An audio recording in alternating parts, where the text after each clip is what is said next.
Permettez-moi de rentrer dans le vif du sujet en vous décrivant les différentes étapes d'intégration de l'information dans un outil de search. Alors le premier, ce n'est pas forcément le plus glamour. On est dans la connectique, on est dans la plomberie, on est dans le dur.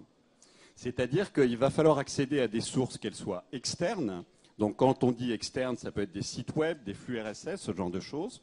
Et elle peut être également interne. Donc un CRM, une gestion électronique de documents, un CMS, un file system, une base de données.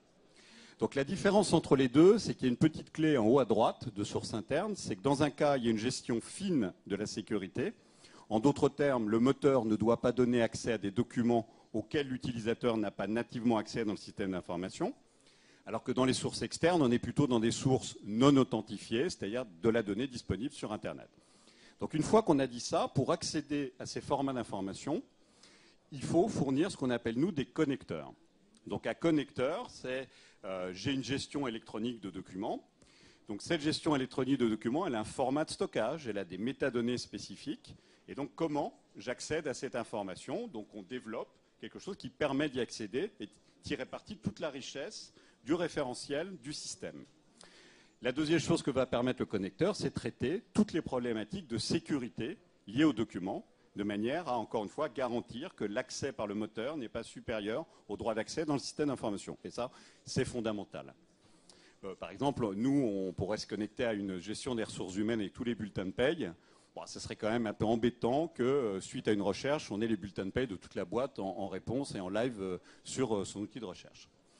Donc, ensuite, il y a trois catégories de connecteurs très vite. Il y a des connecteurs qu'on va appeler des connecteurs génériques. Je vais intégrer des flux RSS, de l'OAI. C'est un peu l'équivalent du SQL dans les bases de données ou de DBC à l'époque. Il y a le cloud, c'est-à-dire en gros des applications qui sont sur Internet. Donc, citons Microsoft Azure, Salesforce.com, Oracle Cloud ou IBM Cloud Computing. Et puis, toutes les applications que vous connaissez, que vous avez dans vos systèmes d'information, GED, CMS, CRM, ERP, bases de données et autres. Donc ça, c'est toute la connectique au système d'information. Alors, donc le décloisonnement. Donc j'ai mon connecteur, et une fois que j'ai ce connecteur, on va faire deux choses. On va convertir le format de document, c'est-à-dire pour visualiser un document Visio, AutoCAD, Word, Excel, PowerPoint. Il faut que je lise le document et que j'en extrais deux choses. Le full text, c'est-à-dire le texte qui est dans le document, et le cas échéant un aperçu pour avoir une recherche agréable avec un petit aperçu du document, voire carrément un accès au document entier.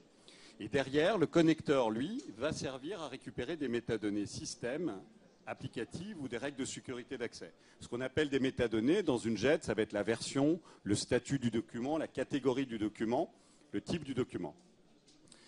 Alors derrière, on va pousser toute cette information dans une base de données où on va stocker le plein texte, les métadonnées et l'aperçu.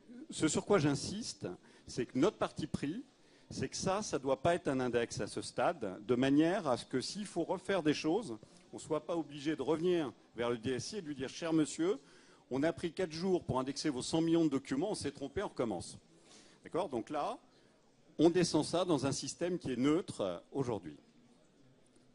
Oui. Alors derrière, une fois qu'on a fait ça, je vais prendre l'analogie de la mine. Là, on a une matière première. Et là où je veux vraiment insister aujourd'hui, c'est que cette matière première n'est pas un produit fini. Et ça, je veux dire, c'est toute l'expérience qu'on a développée depuis 8 ans avec nos clients. C'est faire croire aux gens que la pure indexation full text permet d'avoir une recherche pertinente en entreprise, c'est insuffisant. C'est nécessaire, mais ce n'est pas suffisant. Pourquoi? Parce que derrière ce premier processus, on va être à même d'enrichir l'information. Donc le premier exemple que je voudrais vous donner, c'est, imaginons qu'il y a un dénommé Jean Dupont, je suis une société du BTP, on est 120 000 personnes, et les métadonnées que j'ai extraites me permettent de savoir que l'auteur du document que je suis en train de regarder est monsieur Jean Dupont. Bon, moi je ne suis pas magicien, je ne connais pas les 120 000 personnes de la société dans laquelle je travaille. Et donc, est-ce que vous, Polyspot, vous pourriez me donner la fonction de ce monsieur, l'entité dans laquelle il travaille et ses domaines d'expertise? Ils n'étaient pas dans le document. En revanche, ils sont dans votre gestion des ressources humaines, dans PeopleSoft par exemple, ils sont dans vos gestions de carrière, et puis ils sont dans les documents qu'il a écrits. C'est-à-dire, si on analyse les documents qu'il a écrits, on va pouvoir ressortir les thématiques principales des documents sur lesquels il a travaillé. Et bien, ce qui veut dire qu'en termes de recherche, au lieu de rechercher Jean Dupont, je vais pouvoir rechercher, donnez-moi les documents qui parlent d'asphalte bitumineux, écrits par un chef de labo à Montpellier. Et ça, j'insiste là-dessus, parce que l'expérience utilisateur montre que les gens recherchent comme ça. Ils ne recherchent pas en mettant de vagues mots-clés et en voyant 250 réponses arriver. Bon, là, c'est le premier niveau. On va passer vite sur les autres. Mais bon, la notation sémantique, hein, donc ce qu'un outil est capable de faire, c'est dire, par exemple, j'extrais, bon, exemple très classique, je suis désolé, mais orange, et c'est bien la société dont on parle. Ce n'est pas la couleur, ce n'est pas la ville. Donc ça, ce qu'on appelle extraction d'entité. Donc là, c'est créer de la structure qui n'existe pas dans les métadonnées, mais qui existe dans le texte. D'accord ? Alors, on peut aller un cran au-dessus. Alors là, on est... non, si tu peux remonter, excuse-moi. Là, on est dans quelque chose qui marche dans plein de langues et qui est relativement automatisé. Le niveau du dessus, c'est...